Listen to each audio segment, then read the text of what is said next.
Hello and welcome to another episode of the Arts Overlook. I'm your host, Colby Campbell, and on every episode we take you behind all the latest arts and entertainment in the Cedar Valley.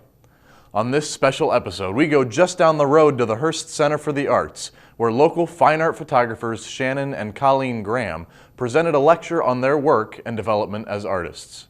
Don't go anywhere. This special episode of the Arts Overlook starts right now. Art is thriving in the Cedar Valley. It's everywhere. But if you don't know where to look, you could miss it. This is your local arts perspective. This is the Arts Overlook.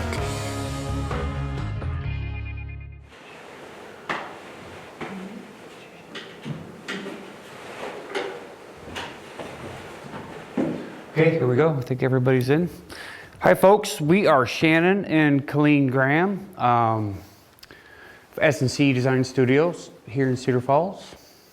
We're at the Hearst Center here today. It is February 7th, 2016.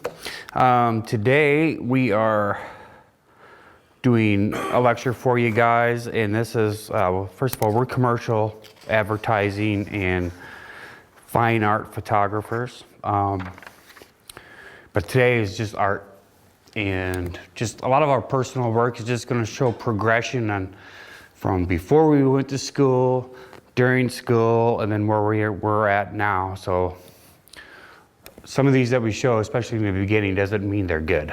So it just shows progression is what I'm trying to show.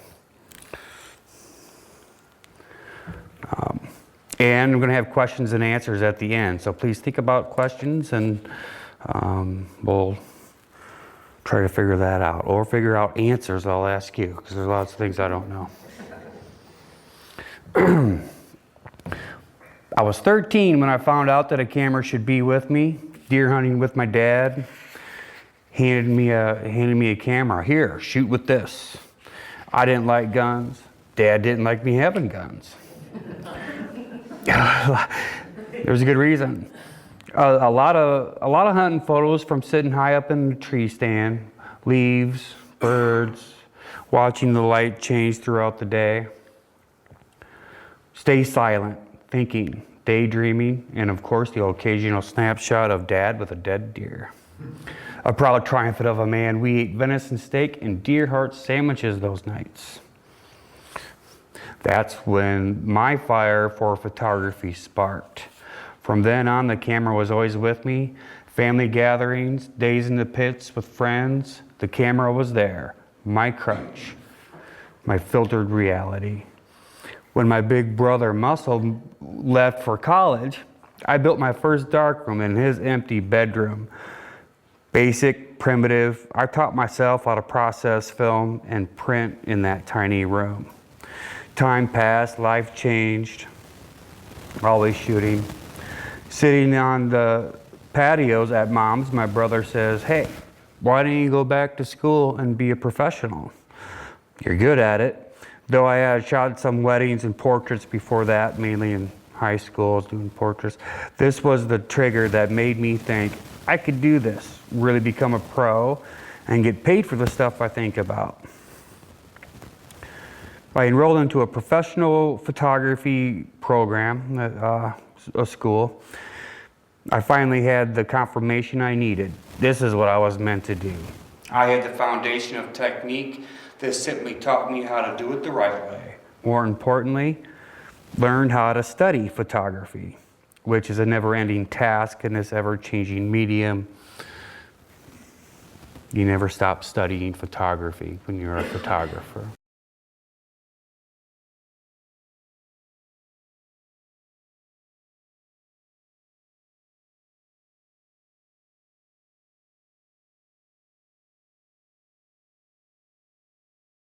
Now, a lot of these are going to go real fast. Towards the end, we'll slow down further. It was the answer, and life changed. More logs on the fire. Then I saw her with the same camera around her shoulder, feeling as I did, seeing like I did. Big, beautiful eyes, and she saw the light. Once again, life changed. Stars are now in my eyes. These next two images, folks, are an example of why I don't concentrate on digital imaging much, because my ideas get too complex and I get caught up in too many ideas, and I put too many elements in it. The ones that you're going to see here are a lot of elements. It's very much overkill, and it becomes more like digital imaging to me and not so much photography to me. And a lot of times I'll write a poem and then do the series of photographs after that, or sketches or drawings. So this one has a poem. And I don't show these, guys. This is the first time I'm going to show these. I thought I saw you last night, walking around your world the way you do, arms in the air, stars in your eyes. Come outside with us. Come outside and touch the ground. Reconnect, reconnect, reconnect. The dream train, the dream, the daydream will reconnect to the movement, the movement, the movement. So my love for photography started as many others do, that first perfect sunset. In reality, it wasn't that great, but it was enough to pull me out of that high school job at the 1-hour photo lab. I knew that there was more, and that's really all that I needed. So girl leaves home, girl discovers a 35mm is not the only film. Girl meets a Hasselblad and a red allure of the darkroom. That's how it began, and the thirst for the next photograph has never stopped. It was photography that brought me from Sioux Falls and my familiar South Dakota home. I was alone, but that quickly changed. For one, I had a camera. I soon also had a guy for whom photography was life. He taught me how to see the image before the shutter clicked, and how to follow the light, and most importantly, how to step out of the "that's impossible" logic that protected me. It has been an adventure in more ways than one. So we started our careers on film. When we met at Hawkeye Community College, months were spent in the darkrooms creating our first portfolios, and everything was hand printed, and we stepped away from school each day with the unique and inescapable aroma of Fixer. Shortly after our wedding, we took a big gamble and we moved to New England, where we were lucky enough to work with some of the region's leading commercial photographers. The assignments were amazing, the work was very tough, and it was all captured on transparency film. It was an experience that shaped our careers, it was invaluable, and it also was the first time that we encountered digital captures. At that time, the only shooters who dared sell the work with this new technology had spent a fortune to get it, and we had the opportunity to work with some of them. So artistic inspiration was found on the rocky beaches of the Atlantic and the forests and mountains of this old land. Winding roads, something new around each bend, and history unfolding everywhere.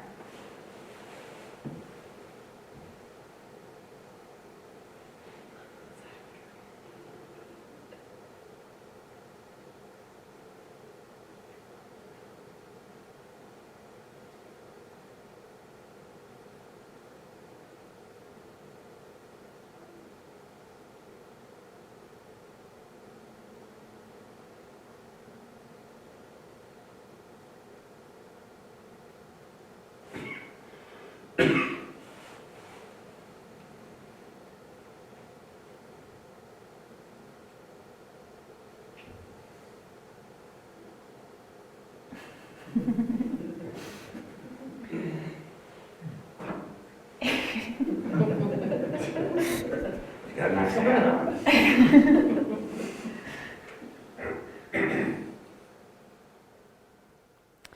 So refuge from the chaos and like minds were found in artists from a different world, a sculptor, painter, jeweler, and all-around wonder woman of artistic thought, along with a free spirit with creative and ancient wisdom.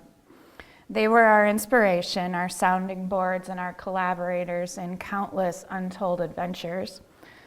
Primitive and massive, the studio we called the cave became an oasis of expression.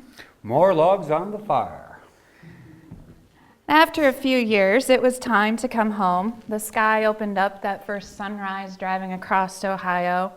Though we were still states away, we were in big sky country, the Midwest, where life is slow and open, quite simply home.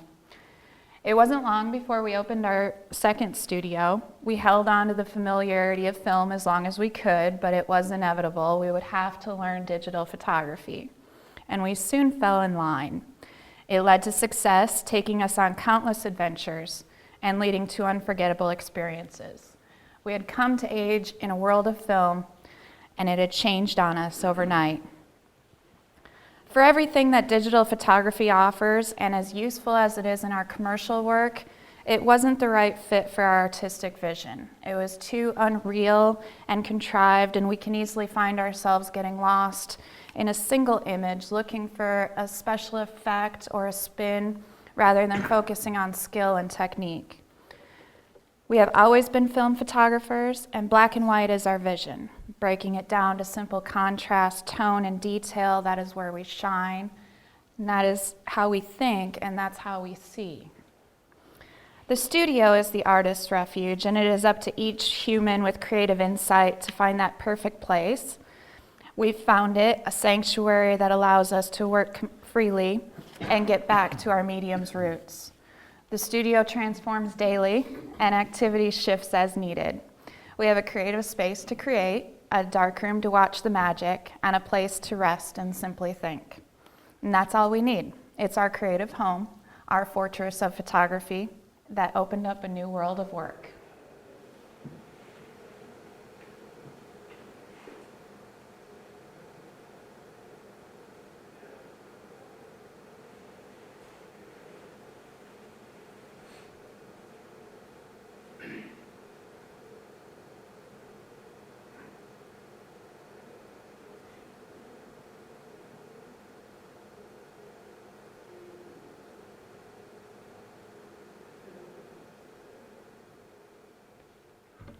More logs on the fire, only this time the logs were much bigger. You have to use the excavator. So I'm a city girl, but I've spent more time on the open prairies of South Dakota than most. It's a flat land, and one that many people who pass through it view as emptiness. I view it as home. Rarely did a month go by in my childhood when we were packed into that 1970 olive green Impala or the 84 Park Avenue for a weekend up north to see my grandparents. This land of unknown towns is where my appreciation for the simple rural life was implanted, where everyone knew everyone, hard work was just the way it was, and a kid could get lost in their own world. Composition number 1 is an attempt to capture that flashback through words and photographs. It's a collaboration in concept and idea, as well as in the darkroom. We used 2 different enlargers with 2 different negatives and worked closely together on this. Blackness, small glimmers of light above the horizon, otherwise black. It's familiar, probably ingrained before birth, simple genetics that have created memories that are not my own, and little has changed. Flatness, few structures project vertically from the horizon, fewer still are grouped to denote any sense of civilization beyond the asphalt passing underneath. It is open, dark, and global. Calmness, everything is quiet, still. There is not a stirring, flittering, or whisper to be heard, yet there is a pulse, a slow, rhythmic heartbeat that can be caught in the wind. This was the regular journey to a homeland that was never a homeland, but will forever remain the homeland. The prairie that is flat, endless, and seemingly mundane. It is a drive-through for the few that venture the road on the way to someplace far more interesting. There are, however, the privileged few who have taken the time to acknowledge and love the openness. They linger in daydreams as the night sky slowly passes by, knowing that love, the familiar, and a slower life await them on the other end. A calm wind, a peace broken by chatter, vulnerable and alone, yet accompanied by the familiar, a sense of place and a sense of nothing. Rich fields surrounding the abandoned orchard, both of which fed the hungry, and move the tired.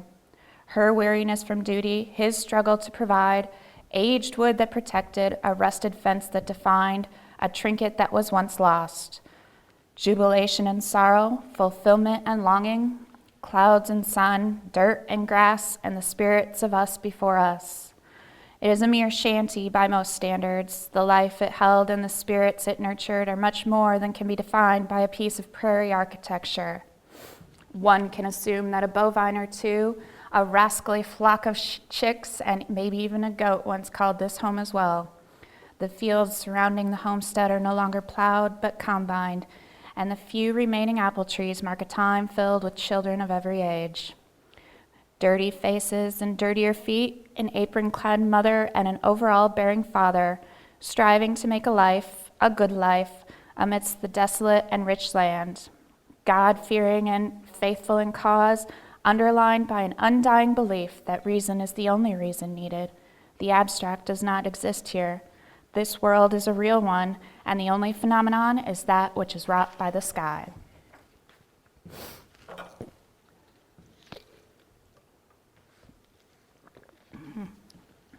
So photography in its most basic definition is creating images with light. It's a scientific art form that has developed and transformed over the last 150 plus years. And film remains one of the highest quality ways to practice it. Tunnel?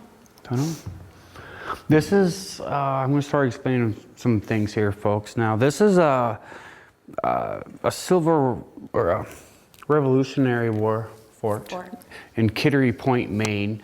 You look down through these holes, you got to these walls are like 5 feet thick, but I climbed up through there and looked down, and the ocean is like a really long ways down. So they put cannons through there. I shot this on 4x5. Transparency film, black and white transparency film. Aquascala, which is no longer existent, but really cool film. I use the zone system, so I'm going, I really like my zone 3s and 4s. And which are in the shadows. Which in this area, I probably meet it right in there. And I think that's probably where my focal point is too, or up in there. But I really liked the moss and the fungus that was growing in this thing. There were greens and reds and all sorts of goofy colors in the moss in there, from the sea spray and the sea wind, and it smelled like that as well.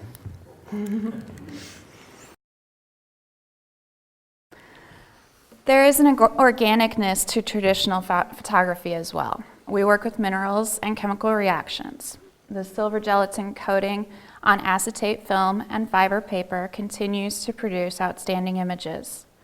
The image quality does not rely on how many megapixels your camera has, but how you work with the light and manipulate the light along the entire chain of reactions required to produce the print. In our work, we are forced to pre-visualize the image, even after the shutter clicks and it remains in a latent state. To translate the color world into black and white tones, we practice the zone system. It was developed in the 40s by Ansel Adams and other legends of our medium. The system assigns a series of 10 gray tones to every scene. And the zone system is our translator. It guides us to creating max blacks, bright whites, and rich grays in between. Simply put, we expose for the shadows and print for the highlights. Now, the grain in a silver gelatin print is a thing of beauty. Where many of today's photographers are worried about minimizing pixelization, we embrace grain, those finite building blocks that form a final image. The finest details pop from the paper in an array of dynamic tones that bring out the deepest colors, even in a monotone image. It is a filtered reality, and one that we hope the viewer is compelled to step into. This is a 4x5 image. With a little bit of movement. The front standard was moved kind of a whole lot like what it is there. This thing is pretty high up in the air, so I was clear up on a ladder, and this is a dark machine shed, which a lot of our machines from our workings project is in places like this. Loud and greasy and whatnot, which is how we like it. And I use a reflector over here, and I use a light from down here.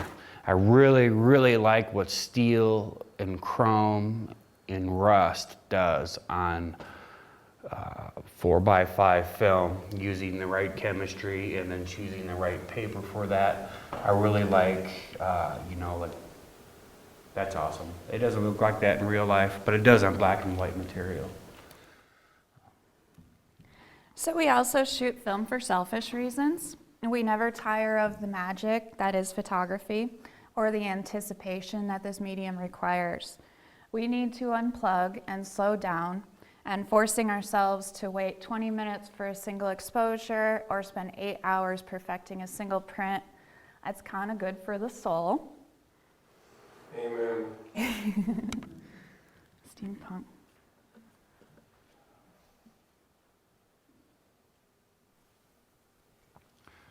Here's another 4x5 image. Well, the ones you've seen are a lot of 4x5 image, but here's another one. This is a machine that a guy built from scratch. It's pretty cool. It's a steam engine. This one's pretty rare because it's got an upright boiler as opposed to a linear boiler. I metered my zone 4s up in here, and that's where I did some dodging and burning in the printing to bring that out. A lot of times we'll take backgrounds out in the field with us, so you have a black background back here. Otherwise, you would see grass and trees. I didn't dig that for the image, so a lot of times in the field we'll make our own sets, and we look pretty goofy doing that. This one took a lot of dodging and burning, a lot of hand work to get these certain parts to come out, a lot of burning on that. To make it a little darker. Thanks for explaining that. and some dodging in here. To make it a little lighter. Dodging in here, dodging up in here. A lot of burning right in there, even though that's still pretty hot. I like all 10 zones and everything. You got your max black, and you got a good 7 up in here, maybe an 8. That's kind of how I see things, is that way. Mm-hmm. And I was trained to do that. So there's also something to be said for the tangible, the photograph that you can actually hold in your hands. And sadly, today, many of the images don't become that. They remain in a virtual world, never to be printed or shared off screen. Our artwork does not touch a computer until it is ready to be shown online.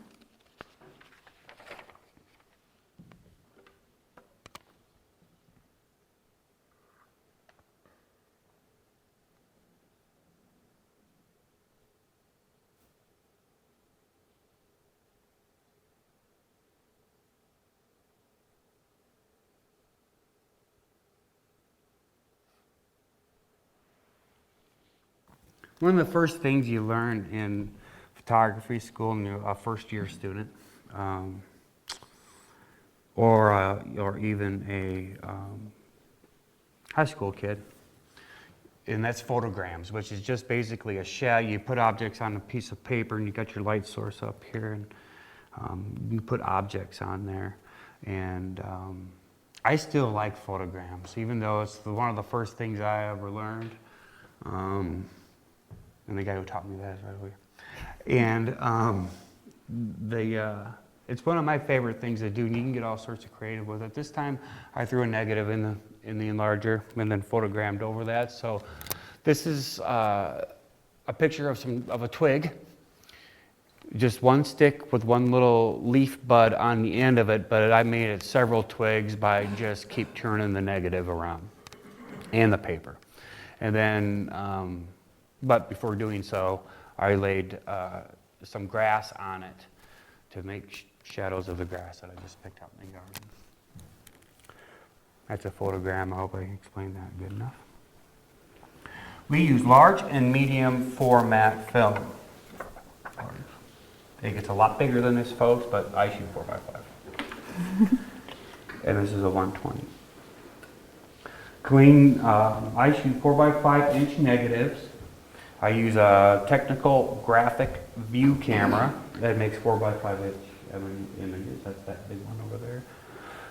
Clean uses a 6x9 speed graphics, and we both use a Hasselblad. The Hassie has a fixed wide angle. The Graflex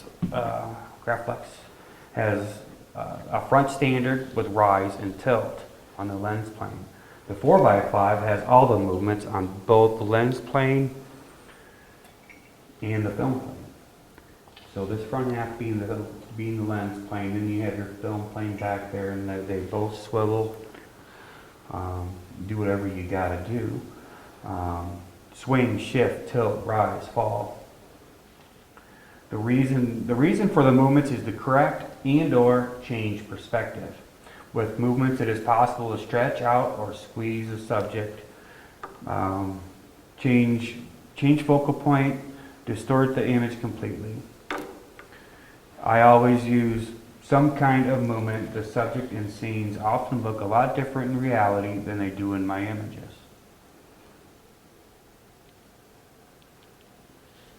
Filtered reality for a reason.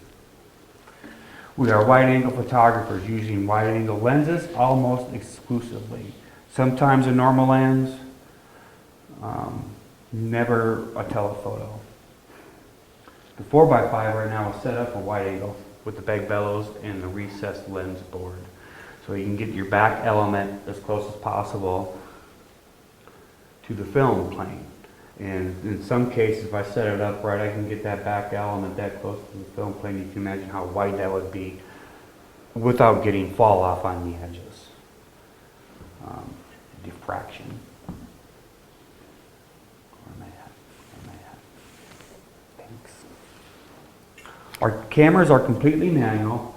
No autofocus or exposure. We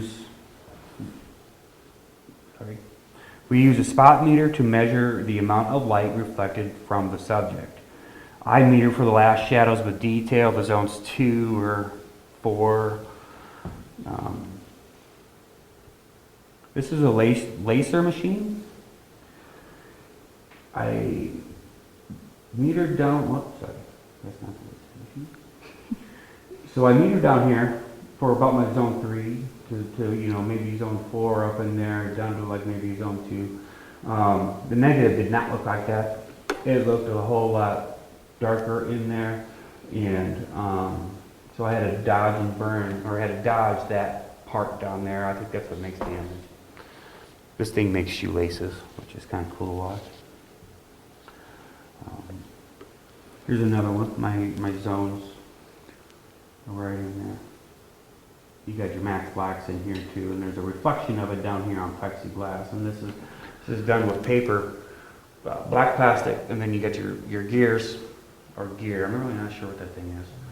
And with paper over here and a light source going down, so that's what you got, this reflection happening, and that's why you got the lines that are kind of crazy back there, because the plexi is curved. Distorts that reflection up in the top. One light.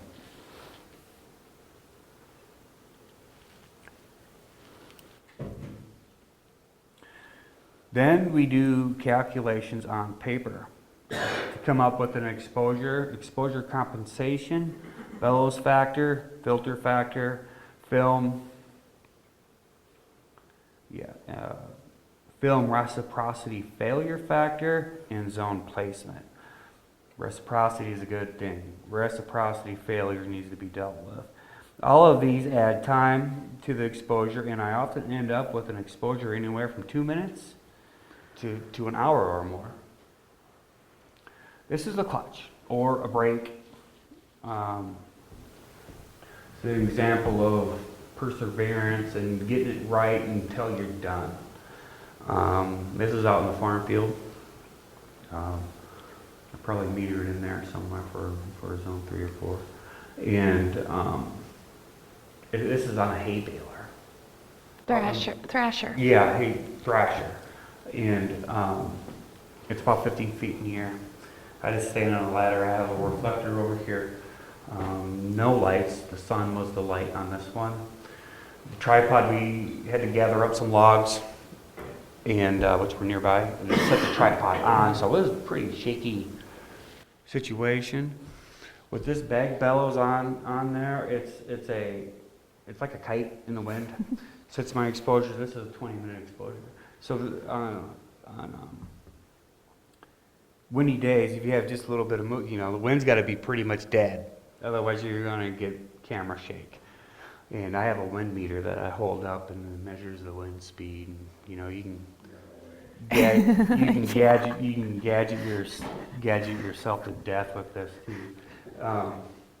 Anyway, it took us 3 different days to go back. I shot one sheet on one day, went back to the studio, and this place was about 20 miles away out in the country. So we went back to darkroom, processed it, didn't dig it.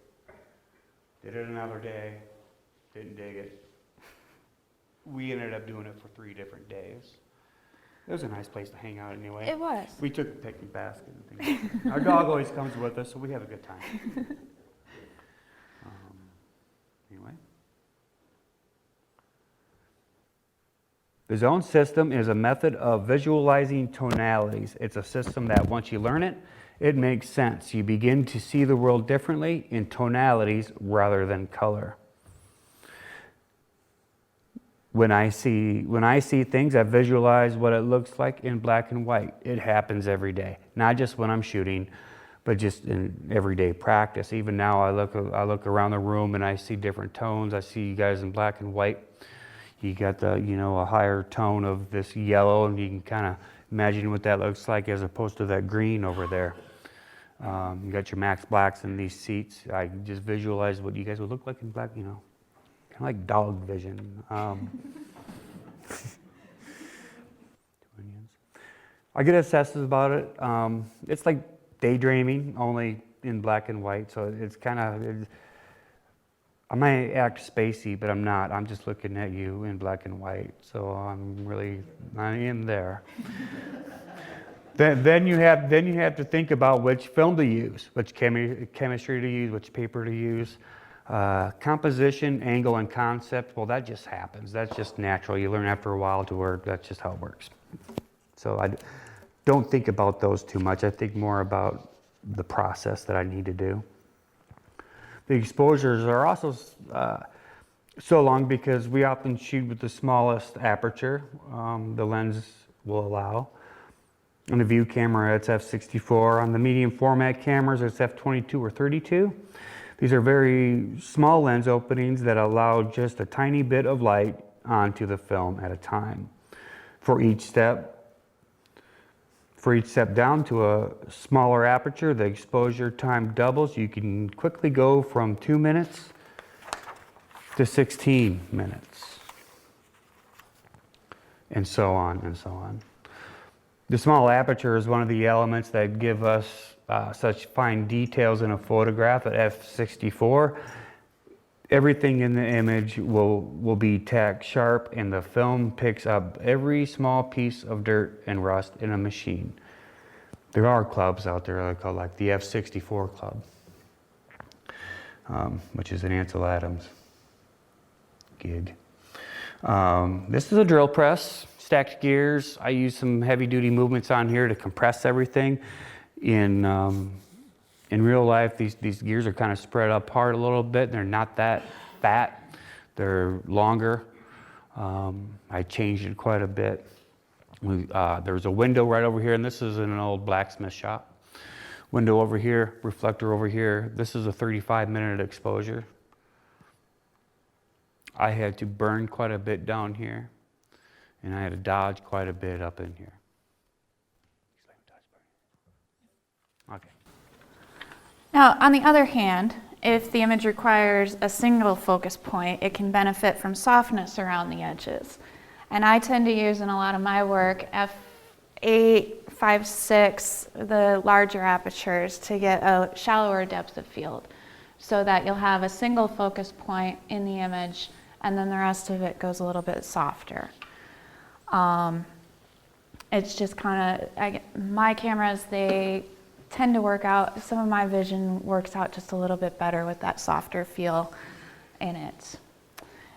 And then in the studio and sometimes on location, we build sets to get the looks that we want. Elements are added from our years of collecting random stuff that may someday be useful. Storage unit full of it. Yeah. This is a perfectly good example. This is probably about 6 years of my collecting habit on a single table. flea markets, garage sales, antique stores, anywhere I can find a good bargain of something that's interesting. And the fun part about this one is that I had all of the elements ready to go for the day of the shoot. And I got up that morning and the sun was coming through the window, and we have lace curtains in our house. And there was a shadow on one of our paintings of this lace, and it ended up being the final element for this shot to be pulled off perfectly. So I had to tear down the curtains real quick and take them to the studio. Of course. Freak the cat out. Yeah.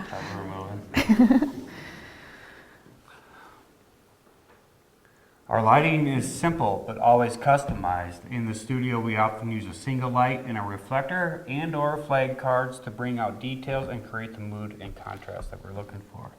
This is a mask that a buddy of mine let me borrow. Actually, 2 masks in there. There's one back there too. They both have horns. There were some horns up in here, but I didn't choose to light those. I made those go away.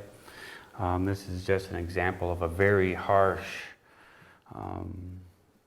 1940s Smith Victor mini spot with diffusion on it too, some luminine on it, and then it came this way, and then of course there's a reflector over here to get my zones over here, and I really like this one. He doesn't look this innocent in real life. He looks a lot scarier. I call this one innocent. This guy just wants to hang out with you and be friends. He just, hey, what you guys doing? Want a beer?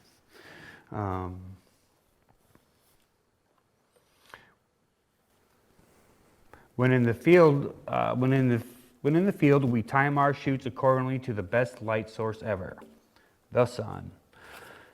We spend many early mornings and late evenings with the cameras, and have our trusted reflectors available to fine-tune and manipulate the light further. On location, keep going, okay.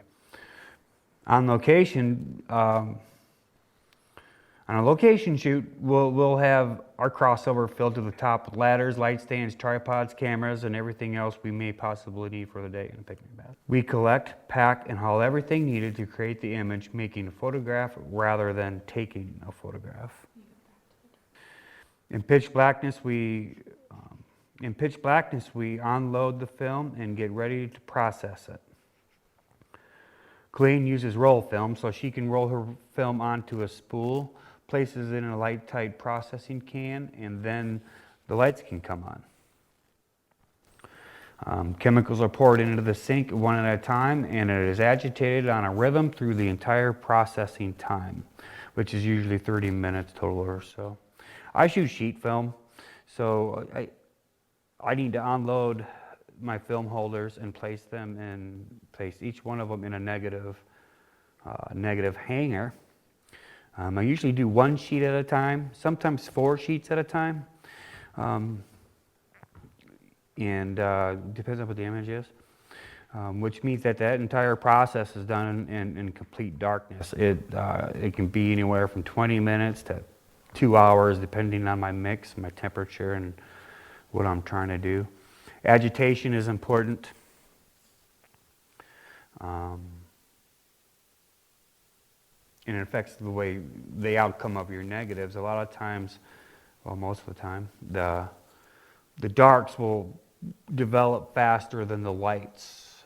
And so you can kind of manipulate that. You can agitate more during that first half and agitate less during it, depending on what you want, how you want your picture. You just got to think about what it's doing. And I use the dip and dunk method, and I do it, and I like a lot of contrast, so I do mine pretty aggressively and a lot. After that, that's the fixer for a while, 4 minutes, 6 minutes, depending on the strength of it, and then the lights can come on. There is a 30-minute wash, and then a squeegee, and then time in the dryer. We don't look at things until they come out of the dryer. This is part of my Things project, which is a study of rotten vegetables or overgrown vegetables. I've done 3 of them now, and I'm going to keep going.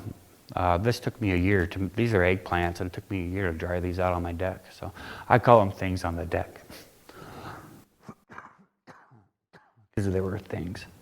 And this is printed on Kodak Ectolure Surface X, expired paper in 1972, which is a very prized box of paper for me.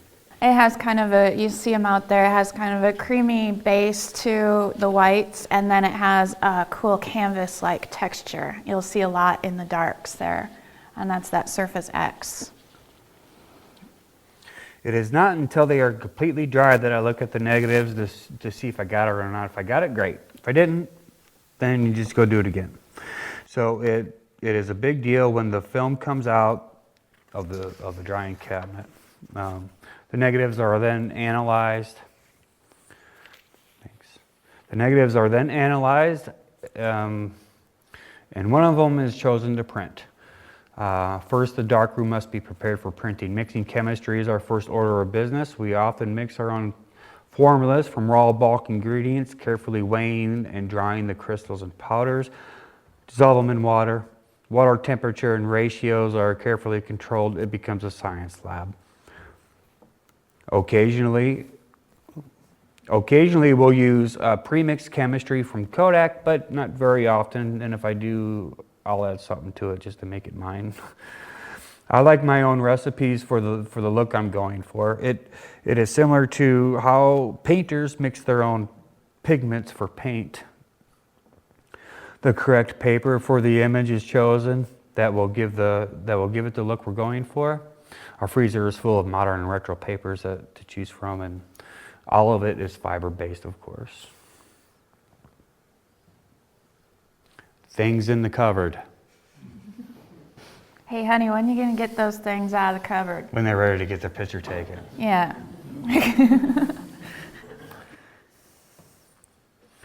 The negatives go into the enlarger and the contrast filter is chosen.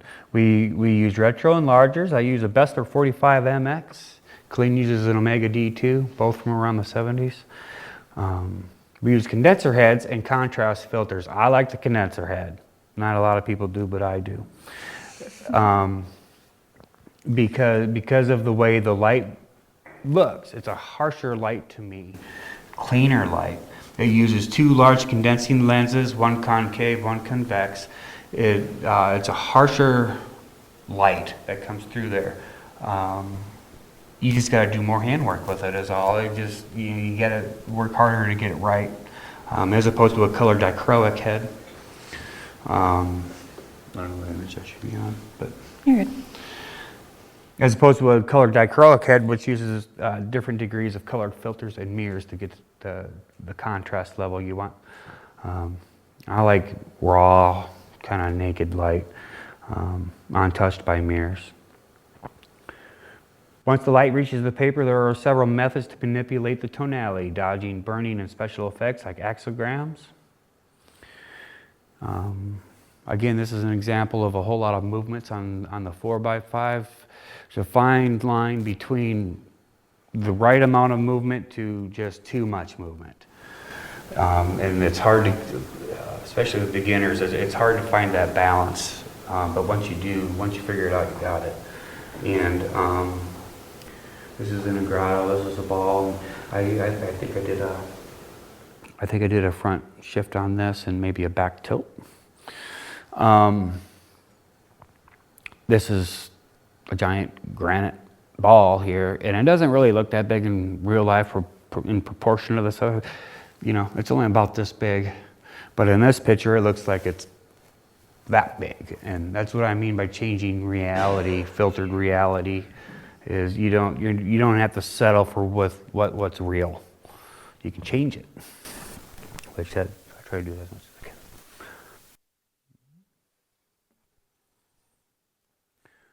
Prints often take several exposures, using several different methods to produce it. It's especially true with the abstract images. When the exposure is done, the paper runs through the chemistry gauntlet. Developer 145, stop bath 1 minute, fixer 4 minutes, rinse 5 minutes, hypoclear 4 minutes, rinse 5 minutes, selenium toner 2 to 3 minutes depending on your concentration. Rinse 5 minutes, hypoclear 4 minutes, wash 1 hour, then into the dryer for 15 minutes, and then into the press for 3 days. Then one picture is done. Like I said, we use fiber-based papers as opposed to resin-coated paper, which is the plastic, if you go to a department store or whatever, or drugstore to get your pictures, that's on RC paper. It kind of feels like plastic. The paper that we use is not. There is no resin or resin coat. It's a whole lot like a wet T-shirt. When you pull it out of the dryer, out of the washer, it's more like a wet T-shirt, and it kind of flops. And there's a whole lot of paper making to be learned, and to get that right. Because if you were just to take it out of your wash and squeegee it and hang it, it's going to curl up and bend and do weird stuff. So I dry it maybe 93% in the canvas dryer, which is just an old school chrome canvas dryer. It's really old. I had it since I was 13. Still use it. And then it goes into a dry mount press that I made. And then of course we, what do we do next? Dry mount.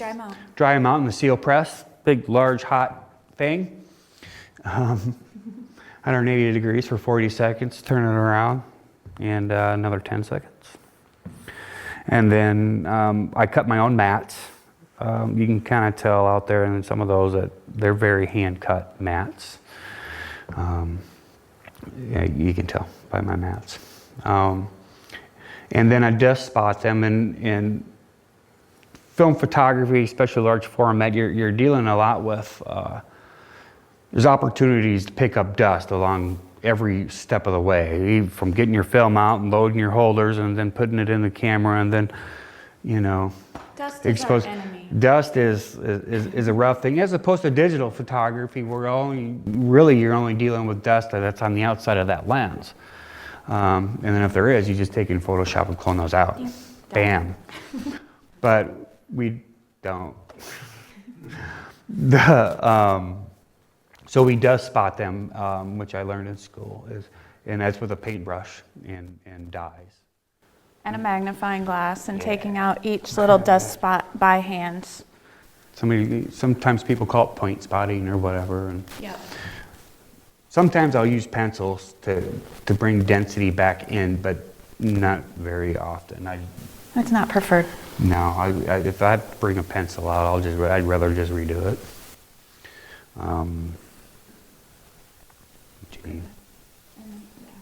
Okay, these are exograms and / photograms. I have a negative and then larger here, with some circled objects that very much resemble a dime. And I didn't want to say dime because it's such a simple thing, It is a dime. Okay, it's a circle. I like to call it a circle, not coins. And I like to show film edge a lot, just because it makes a cool straight kind of a graphic line. And this is just one negative in the paper, and I also laid a drill bit on there too. And then you can just pull your things off with different tonalities you want. An axogram is just basically is real simple. It takes more practice than it does for me to explain it, trust me. But it's just your piece of paper, and you just get your overall exposure, say 10 seconds, and then you can split that up however you want, depending on what part you want, lighter or darker. So you can have a bunch of 2s, or you can have a bunch of 2s and a 5, or you can have a bunch of 2s, a 3, and then a 5, depending, and then you just keep twisting it. Every one of those exposures, he twists the paper around and around, so that gives it kind of that abstract feel. There's a name for it. You know what I call it? I call it an axogram. So Yeah. I don't care what people call it. That's just how I call it. Here's another one of that. A lot of film edge in that guy. This is a camera-less image. This is, meaning no camera. I just took a film back, and that's the back of my, what is it, CRT? Or A CRT monitor, one of the old monitors. Big. that have the vents on the top. I just put a 120 film back on there, open a slide, and put it back in real quick. Process that, see what that did, and then I made these cards in the shape of triangle, a wedge. I call this one wedge, and I made a jig on my enlarger table, and then you just open them and close them however you want to get the effect. This is I call this shadow gradient or gradient, whatever. And this is just a piece of paper. I have a negative and an enlarger, and I made a bunch of cards with different shapes. Cut out. So the light goes through and the rest of the light is blocked.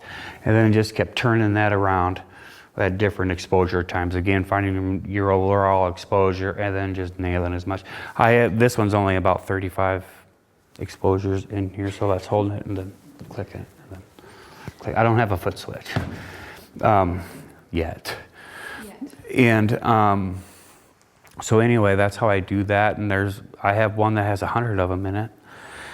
That got too busy and too muddy. This one has fewer in it. And one of those, I think he came out of the darkroom that day and said that he had spent like 30 minutes at the enlarger alone. Just at the enlarger. Making the print. It was a really long day. I made 6 of them. Yeah, it was a very long day. This is a building, of course. I really like the blocky shape of this. This is in Iowa City. And, excuse me. And the enlarger, or I'm sorry, the windows with the reflection right there. And then I made, you can call it exposure test strip thing. You can buy these, but I made one. And you just tape it to your table and enlarger, put the negative in. Then you can pull these strips up to where you want it, and you can make a map. And I did one that has strips this way, and I did one that also has horizontal strips. It's more like a patchwork. Looked more like patchwork. This one's the cooler one. Same thing. Same thing. Only cleaned it this one. And I'm just digging the film edges. It's just you don't show film edges. It's breaking the rules. You're not supposed to do that. But you can make it look cool and make it work for your thing. So anyway, in the gallery is our most recent project. It's called Studies in the Reactions of Silver and Light. It's just 2.5 years out there. That's not very long to have that. And there is actually a lot more, maybe 15 to 20 more images for that show. We didn't have space. It concentrates on tonality, diversity, detail, and contrast. And we hope this show travels a little bit. And it's not one subject. There's bits and pieces of lots of things. I really don't care what my subjects are. My subjects are tonality is what I'm going for. Tonality, contrast, and just a strong image. That's all I really care about. I don't care if they're all flowers or whatever. And we shoot for us. I don't really shoot pretty things or a pretty sunset. And it doesn't matter to me if people like them or not. We're really selfish that way. If I like them, I'm cool. It's a very selfish, I'm not a selfish guy, but with that I really am. And it's for me, not for anybody. So you can like it or you don't have to care. See if I care. We can take some questions. And thanks for the Hearst Center and thanks for the city of Cedar Falls support and you folks. And so if you have any questions, please ask us, because I don't have anything else to talk about. But first, you do have something to talk about. I mentioned something. I opened up my big mouth at the At the opening. Yeah, that's when it was. Yeah. We asked the question, what does silver and light think about when they react with each other? I asked everybody that question. Has anybody been thinking about it? Does anybody have a question or an answer? It's gotta be one, yeah, come on, man. Martin, you were thinking about it, right? I've been thinking about it, but I don't know. Okay, you know what? There is not an answer. I just trying to get you to come here. Anyway, what does silver and light think about when they react? I'm kind of thinking here, this is my breakdown. Okay, ready? It's goofy. You got your light, which is determined by aperture and time. How much light? How much light? Available. Right? Thanks. I'm dumbing it down. Yep. And then silver, which is determined by how much constant, how much silver nitrate is in this thing, whether it's ISO 25 or an ISO 3200. 3200's got a lot. 25 has Very little. very little. 3200's a very sensitive guy. 25 is not. So then it's like, hey, I got this much. Oh, hey, I got this much to work with.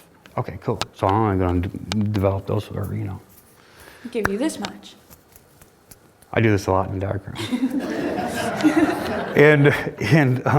Anyway, they compromise. That's what they're talking. What they're thinking about. I think they're thinking about respect for each other, and I think they're thinking about compromise for each other, which I think everybody in the whole world should do anyway. Anyway, that's that. Anything else? You got anything to come up with? I don't think so. Okay, thanks. Thanks, guys. Thanks for having us.